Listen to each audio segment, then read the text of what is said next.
This is the second video for the Radicle Research Grant for researching how to integrate Radicle as a package manager. So this builds off of, this is the Radicle Grant application on their Discuss forum. And what I'm going to be covering in this video is part 4 of the first milestone. The previous video covered part 1 of how to essentially take a code repository in Radicle and turn that into an NPM package. This video is going to focus on integrating with Verdaccio. And the reason I'm doing this video as the second video is that this will inform and sort of create a lens through which we can view the next two parts, which is package signing and package uploading.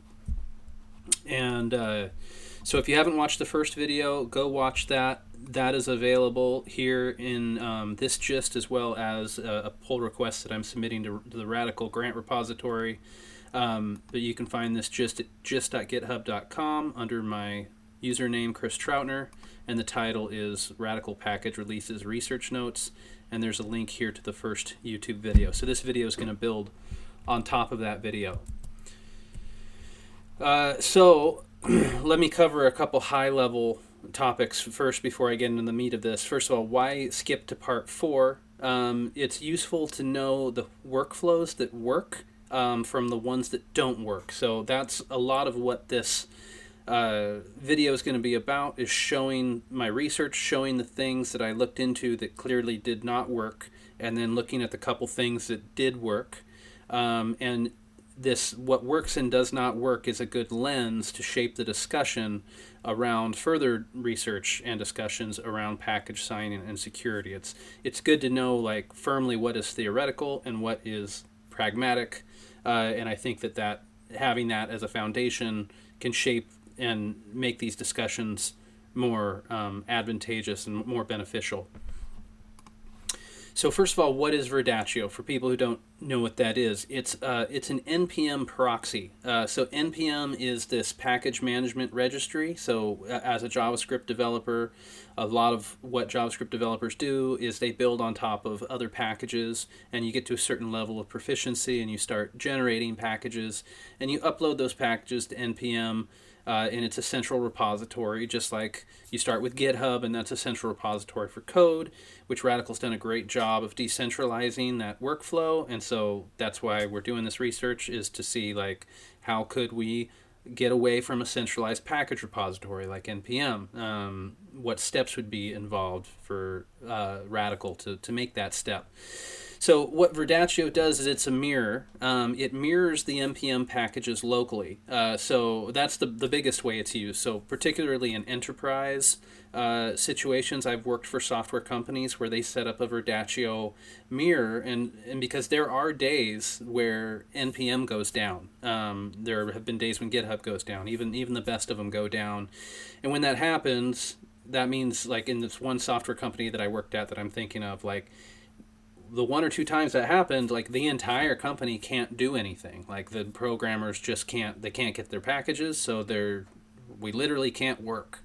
And so by having a Verdaccio mirror, what it does is creates a local cache so that the packages are fetched from Verdaccio, and only if it doesn't have it does it then go out to NPM to get the package, and then it mirrors it.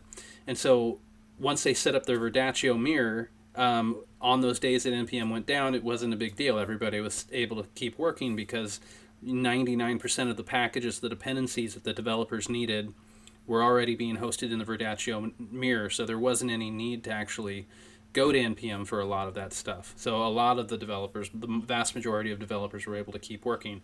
So this is why Verdaccio's popular, both in the enterprise situation, but also on a personal level. I run my own Verdaccio mirror, because even though I'm a one-man freelance band here, I still suffer from the same problems. I wouldn't want to miss a day of work just because NPM goes down. It also functions as a private package repository. So that's another valuable thing that Verdaccio does, is companies can publish private packages to Verdaccio and keep their packages out of NPM completely. I consider that more of a corner case, but that is another popular use case for Verdaccio. So that kind of falls into these other advantages. But for the purpose of this research, why would we even want to integrate Radicle into Verdaccio?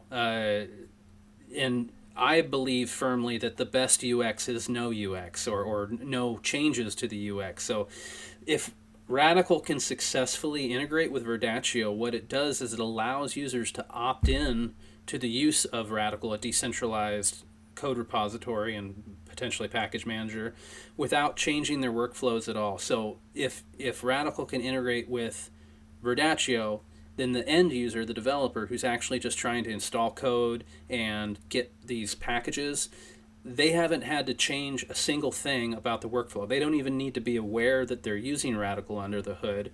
And I consider that to be the best user experience, when you don't have to do anything.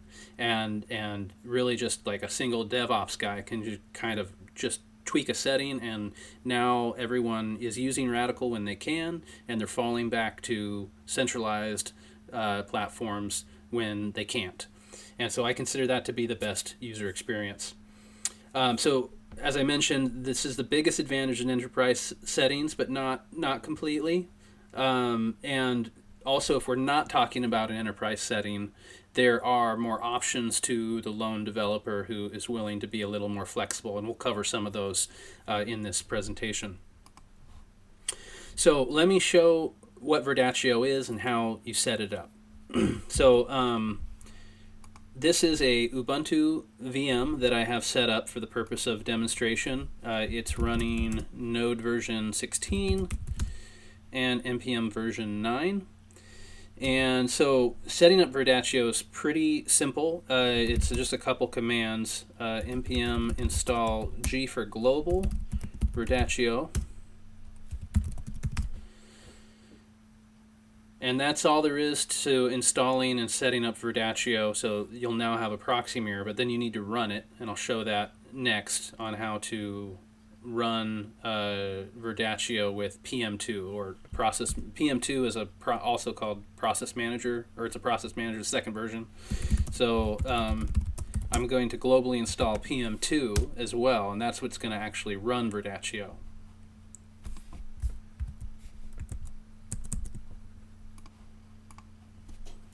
Okay, so that's installed. So now I'm going to just run a command with PM2 to kind of kick it up. I did PM2 list, and so I have no processes running, so the list is empty. And now I can go which Verdaccio to figure out where the actual binary for Verdaccio is, and then I can start it with PM2. And then I can monitor it with PM2 logs, so it's up and running. And what it's done is it's created this localhost 4873. I'm actually going to save this for use later. So so now that's running, I actually want to take a step further, and I want to make sure that Verdaccio is always running and it comes up if the computer reboots. So I can run PM2 startup, run this command that it gives me, and then finally run PM2 save. So now Verdaccio is running, and if I reboot this computer, it'll come back up and start Verdaccio when the computer reboots. So I'm just going to leave these logs up. We're going to check on these logs periodically. So that's how you set it up. And what I want to do is clone the. Oh yeah, so these are the commands that I just ran through. I want to clone the test add repository that I showed in the last video. And actually I want to go into the work directory.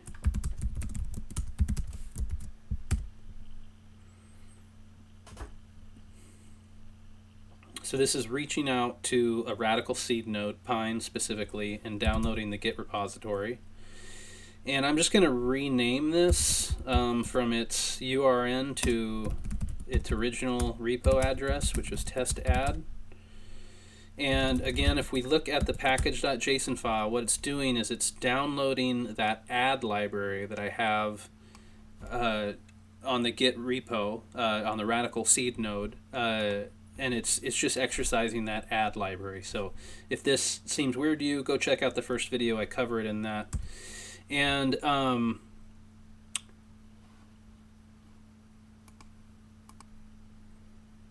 so just to show how Verdaccio works normally with a normal repository, not considering Radicle, I want to show, I cloned this Cli Encrypt app. It's a little encryption app that I built.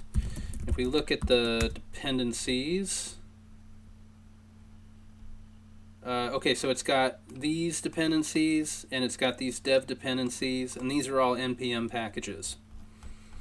So the first thing to do is to check the registry, npm get registry.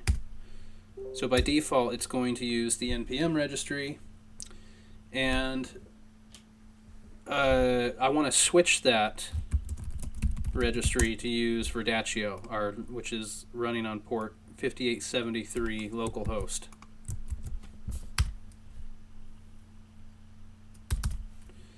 Okay, so now if I run get registry, it's now pointing at Verdaccio to use that as the NPM registry rather than NPM. And what I'm going to do is run npm install, and as I do that, I want to monitor the HTTP and HTTPS calls that this computer is making so that we can see what kind of network calls it's making. And this will all get more clear as we go through it. So right now this is coming up, the computer's not making any HTTP calls, so that's why we're just seeing equal signs here. And also we got the log output that we'll monitor here at Verdaccio. So when I run npm install, we're going to see some logs pop up here that shows that it's talking to Verdaccio. So Verdaccio is reaching out to npm, checking the security issues and downloading the repositories. And we can look here on the log. Right now we're just talking to Verdaccio, and then Verdaccio should start reaching out to npm to get the actual packages. It looks like it is.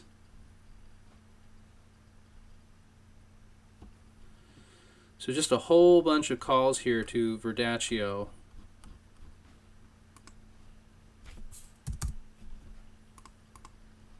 Oh, and there was, oh yeah, this is a bug.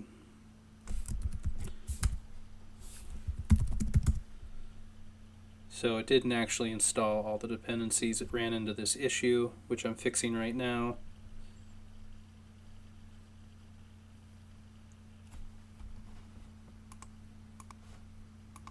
Okay, let's try that again. Let's give ourselves some space here.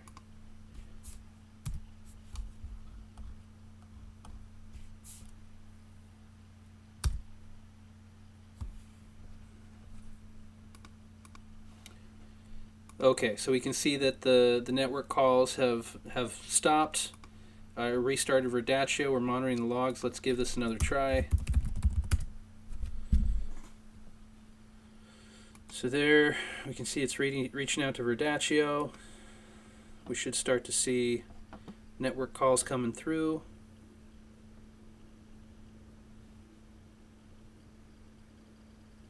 So we can see it's actually calling this 104 IP address. So I think that's Verdaccio reaching out to the NPM repository. Okay, so it's stopped.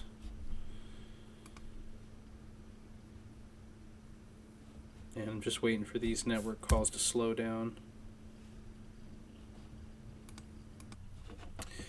So what I wasn't expecting to see here is that these sort of long-running, the NPM dependencies have been installed, but there seems to be these open connections that I think will eventually stop because Verdaccio is not actually doing anything right now.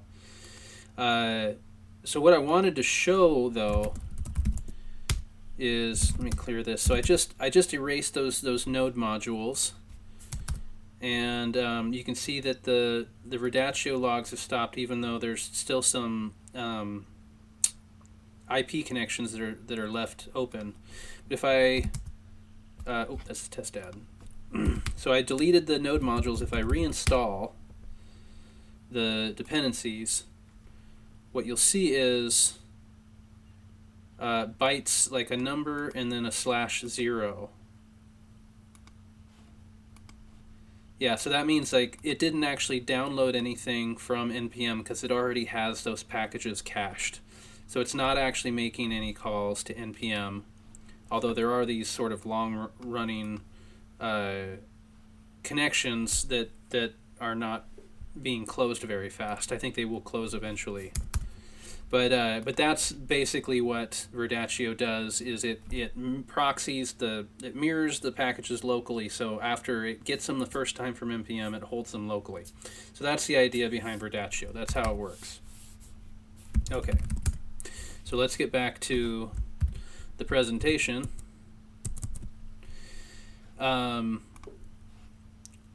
So this brings us back to this idea of how do we get a binary file from a Radicle repository. And in the first video I showed that what worked was this format, git plus https, and we can call out directly to the Git repository. This is the add library Git repository on Radicle. We can call out directly, and we're essentially downloading that Git repository. That works, but it doesn't work with Radicle, or it doesn't work with Verdaccio. Verdaccio won't cache it. So I'm going to restart Verdaccio just to get rid of those network connections. Okay, so now we can see that these network connections are done. And so now with this format, I'm going to show from here. I'm going to show several different formats that these dependency URLs can take. So this is the first one that I covered in the first video. So if I go npm install, what we can see with these network calls is that it calls npm to get basically security vulnerability reports. And then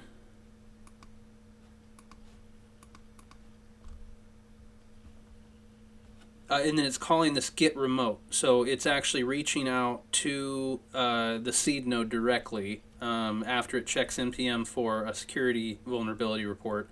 It's actually cloning the Git repository directly. And looks like it didn't have any... Oh, because we don't actually have it talking to Verdaccio. npm get registry. Okay, so again, we need to set the registry in this window. Okay, let's try that again. So it actually wasn't talking to Verdaccio at all. So now if I reinstall the dependencies, there we go. It makes one call to Verdaccio to get the security advisory. But you can see here, it actually just did the Git remote call. So that's it cloning the Git repository. And we can run the index and we get the result 3, which is 1 plus 2.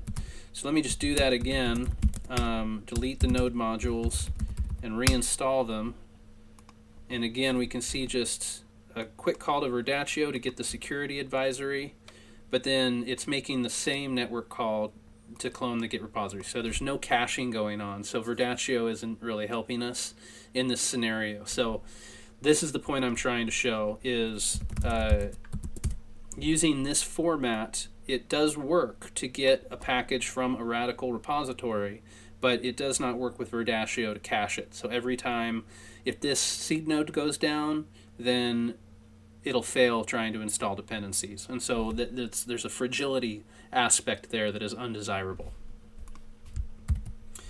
So I consider that as like an option that does not work, or like it sort of works, but it's not ideal because we can't cache that format.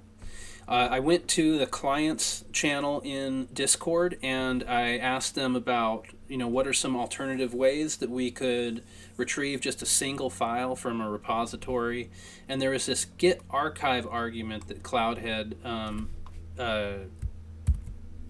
told me about.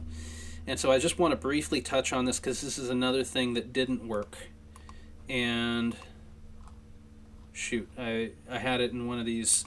But the gist is that basically using the seed nodes do not support Git protocol. They only support HTTPS protocol. And Git does not support HTTPS protocol with this command.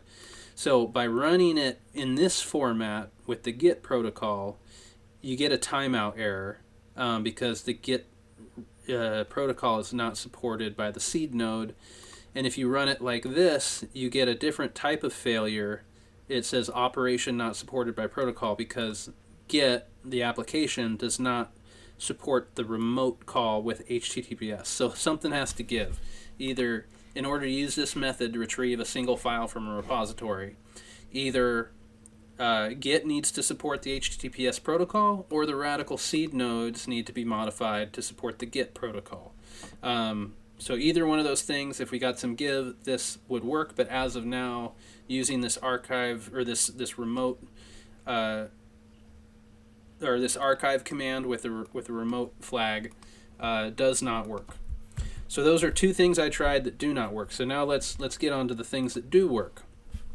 So one thing that did work was Filecoin. So I was able to take that tar file from the first video, and I was able to upload it to Filecoin, which is web3.storage, and here's that tar file. So this represents our NPM package, and so let's see what happens when I use that. So here's the actual URL for retrieving that tar file. So if I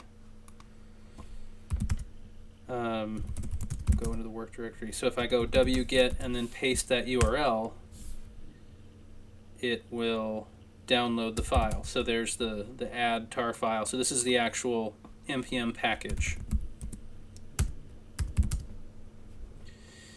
So now if I replace that line in the dependency with this Filecoin URL, and so I'm using Filecoin here, but I'm sure this would also work with Rweave, and both Filecoin and Rweave have APIs. So this uploading of a package can be done as a release process, and so the fact that this can be automated is highly desirable. And so once again, let me delete those node modules. We got Verdaccio running. Let's give a little space there. And we got, we're monitoring the HTTP calls here. So now if I install, we'll see again just a simple security advisory call there. And that's it. It actually didn't go, looks like it did not go through Verdaccio. So that's actually a bummer because I thought it would. Node modules. So let's see if we do it again. Give us some space. There's no network calls. If I go npm install, there's a call to the security advisory, and there's no call that time. So I believe that this is actually being cached. I believe that's the proper interpretation of what we're seeing, is that Verdaccio is actually caching the package. So it is operational. It does have it. So let me do it again. If I delete node modules, get the registry. So we are using Verdaccio, and we go install. There's that one call there, and there's absolutely no network call. So I believe that is evidence that Verdaccio is caching the package locally and serving it locally. And so that's great. This is a method that works. So we can upload a package to Filecoin and retrieve it that comes from Radicle, and then retrieve it, and it'll be cached by Verdaccio. So that's one way to get the integration of Verdaccio with Filecoin, or with packages that come from Radicle, by uploading them separately to Filecoin. But that's a little bit undesirable because of this whole signing issue, and that's what I'm going to cover in the next video, is some of these implications of having packages outside of the Radicle repository. Now you have to have like a completely independent signing process, whereas if they were coming directly from a Radicle repository, you could leverage the existing signing that is part of Verdaccio, or part of Radicle. So the last thing I want to show is File Proxy. So File Proxy is a small prototype app that I built just for the purpose of trying to retrieve files from the from a Radicle repository. And so let me just show you the meat of the code. So this is a Koa file web server, and I created a REST endpoint, and I'm going to show you more about that. But just real quickly, here's the code where it you give it the URL for the seed node, the URN that identifies the code repository, and the file name that you want to retrieve from the repository. It will convert that into a seed URL similar to this, and it will download that Git repository and look for the specific file, and then it will send the file to you. So it will download the repository, pick out the specific file you want, and then return it. And so let me show what that looks like. So here's the File Proxy repository.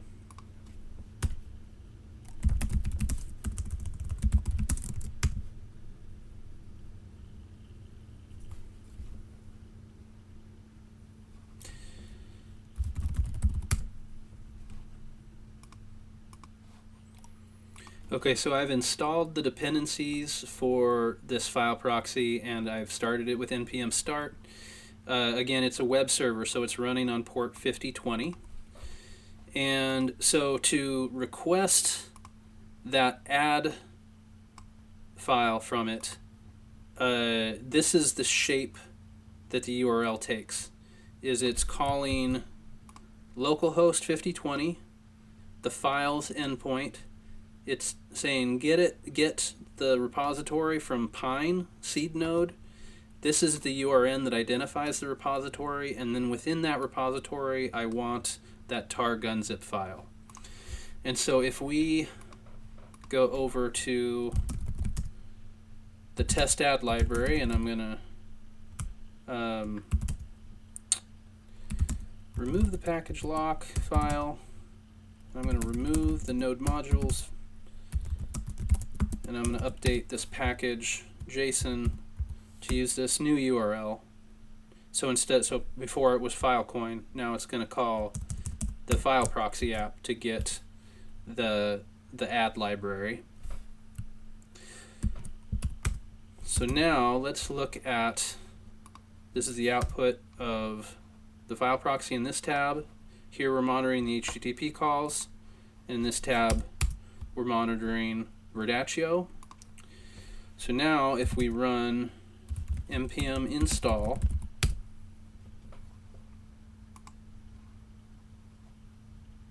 we can see a call there to Verdaccio.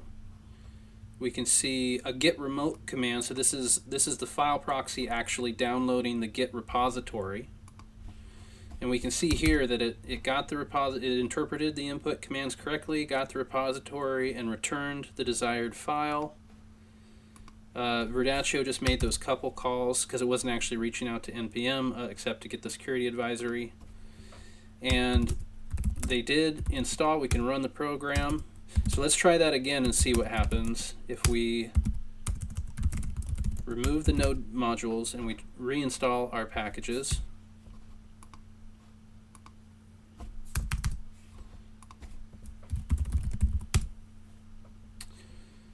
So again, very small call to get security advisory and nothing. There was no HTTP calls that actually left the computer.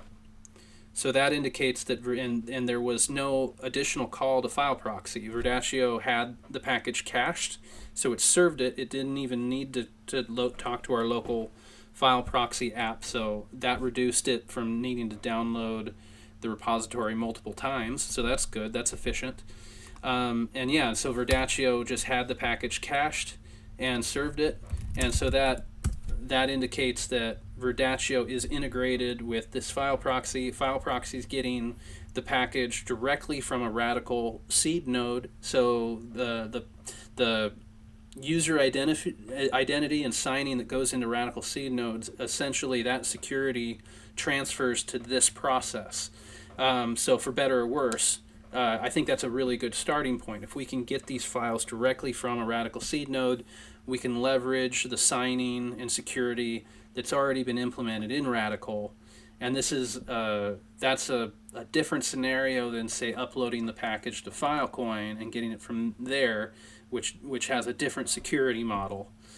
So that's a trade-off to discuss in the next video, and I'll probably start a discourse forum thread where we can talk about that in more depth. And but I think right now this is the most ideal scenario using this file proxy, because what I didn't have to do was have the overtaxed developer team for Radicle make any changes for me. This is a completely external application. Again, it's just a prototype, needs to be polished, but this is a way where we can fetch specific files, aka releases or packages, stored in a Radicle repository, integrate them with Verdaccio so that they're cached, and so they're efficiently being retrieved. And if Verdaccio Setup, say in an enterprise scenario or even on an individual developer scenario, then the that's just very efficient.